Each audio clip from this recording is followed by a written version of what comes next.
இன்னைக்கு இந்த வீடியோவில் சீம்பால் இல்லாமல் சீம்பால் புட்டிங் எப்படி பண்ணுறதுன்னு காமிக்க போகிறேன். அதாங்க இன்ஸ்டன்ட் ஜுன்னு ரெசிபி. ஹாய் ஃப்ரெண்ட்ஸ், என் பேர் Aadya. Welcome to our channel Aadya recipes and vlogs.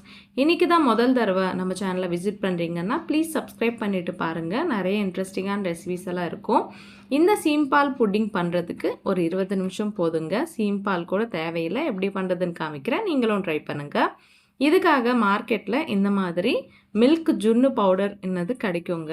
இது 100 கிராம் இருக்கும். ஒரு பேக்கெட்டுக்கு வந்து 1/2 லிட்டர் பால் யூஸ் பண்ணணும். இப்போ நான் 2 பேக்கெட் வச்சு பண்ணி காமிக்கிறேன்.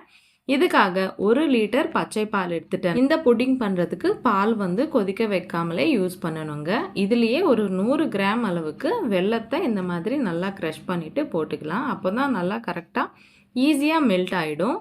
இப்போ இதெல்லாம் கரையிற வரைக்கும் நல்லா மிக்ஸ் பண்ணிக்கோங்க. பார்த்தீங்களா, வெல்லம் நல்லா கரைஞ்சிடுச்சு, பால் கலர் கூட சேஞ்ச் ஆகிடுச்சு.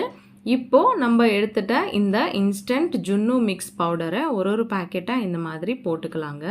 2 பேக்கெட்டையும் ஒரே வாட்டி போட வேணாம். ஒரு பேக்கெட் போட்டுட்டு நல்லா இந்த மாதிரி மிக்ஸ் பண்ணிக்கணும். அதுக்கப்புறம் இன்னொரு பேக்கெட் பவுடர் கூட போட்டுக்கலாங்க. இதெல்லாம் லம்ஸ் இல்லாமல் நல்லா இந்த மாதிரி மிக்ஸ் பண்ணிக்கணும். அந்த பாலில் இந்த பவுடர் நல்லா கரையணும். இந்த மாதிரி நல்லா ஒரு 5 நிமிஷம் மிக்ஸ் பண்ணிட்ட பிறகு இதை வந்து நம்ம வடிகட்டிக்கணுங்க. நீங்கள் எந்த கிண்ணத்தில் இந்த புட்டிங் வந்து செய்யணுமோ அந்த கிண்ணத்தில் இந்த மாதிரி ஒரு ஜல்லடியை வச்சுட்டு இந்த பால் எல்லாம் வடிகட்டிக்கோங்க.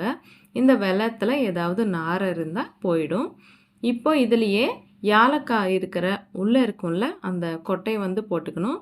இது கூடவே 1 ஸ்பூன் அளவுக்கு பெப்பர் பவுடரை இந்த மாதிரி போட்டுட்டு மிக்ஸ் பண்ணிக்கோங்க. இந்த ஜுன்னுவில் இந்த பெப்பர் வந்து ரொம்ப டேஸ்ட் கொடுக்கும்.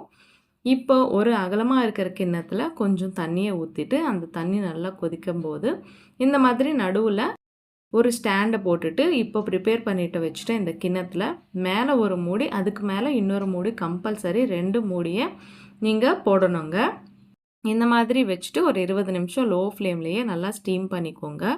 இந்த மாதிரி இல்லைன்னா இட்லி பண்ணுவோம்ல அந்த கிண்ணத்தில் கூட பண்ணிக்கலாம். இப்போ ஒரு வாட்டி ஒரு நைஃபை எடுத்துகிட்டு இந்த மாதிரி நடுவில் குத்துனீங்கன்னா அந்த பால் வந்து இந்த நைஃப்க்கு ஒட்டாமல் இருந்தால் நம்மளுக்கு இந்த புட்டிங் வந்து ரெடி ஆயிடுச்சு. இப்போ எடுத்துகிட்டு இதெல்லாம் நல்லா கூலாகணும்.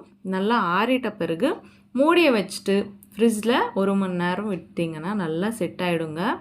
இந்த மில்க் புட்டிங் வந்து சில்லுன்னு சர்வ் பண்ணால் ரொம்ப டேஸ்டியாக இருக்கும். சீம்பால் இல்லாதனால் நம்மளுக்கு இந்த புட்டிங் சாப்பிட்ணுன்னு தோணுச்சுன்னா இந்த மாதிரி கண்டிப்பாக ட்ரை பண்ணுங்கள். அதே மாதிரி டேஸ்ட், அதே மாதிரி டெக்ஸ்சர் எல்லாம் இருக்கும். இப்போ 1 மணி நேரம் கழித்து காமிக்கிறேன். நல்லா செட் ஆகிடுச்சு. இப்போது டிமோல்ட் பண்ணிவிட்டு உங்களுக்கு எந்த மாதிரி பீசஸ் வேணுமோ கட் பண்ணிவிட்டு சர்வ் பண்ண வேண்டியது தாங்க. ரொம்ப ரொம்ப டேஸ்டியாக இருக்கும். எல்லாருமே விரும்பி சாப்பிடுவாங்க. இந்த மாதிரி நீங்கள் கூட இன்ஸ்டன்ட் ஜுன்னு ட்ரை பண்ணிவிட்டு எப்படி இருந்ததோ எனக்கு கமெண்ட்டில் சொல்லுங்கள். இன்னும் நம்ம சேனலில் நிறைய இன்ட்ரெஸ்டிங்கான ரெசிபிஸ் எல்லாம் இருக்குங்க. ஐஸ்கிரீம் ரெசிபிஸ், அது கூடவே கேக் ரெசிபிஸ் எல்லாம் இருக்குது. அந்த வீடியோ லிங்க்கெல்லாம் இந்த வீடியோ டிஸ்கிரிப்ஷனில் கொடுக்குறேன். அதுவும் ட்ரை பண்ணுங்கள். இந்த வீடியோ உங்களுக்கு பிடிச்சிருக்குன்னு நம்புகிறேன். பிடிச்சா கண்டிப்பாக இந்த வீடியோவுக்கு லைக் பண்ணிவிட்டு போங்க. உங்கள் ஃப்ரெண்ட்ஸ் அண்ட் ஃபேமிலிக்கு இந்த வீடியோவை ஷேர் பண்ணுங்கள். இந்த மாதிரி நிறைய இன்ட்ரெஸ்டிங்கான ரெசிபிஸ்க்காக நம்ம சேனலை சப்ஸ்கிரைப் பண்ணி வச்சுக்கோங்க. இனி நெக்ஸ்ட் என்ன ரெசிபி வேணுமோ நம்ம சேனலில் கமெண்ட்டில் சொல்லுங்கள். இன்னொரு வீடியோவுடன் உங்களை சந்திக்கிறேன். அது வரைக்கும் சைனிங் ஆஃப், உங்கள் ஆத்யா. பாய் பாய்.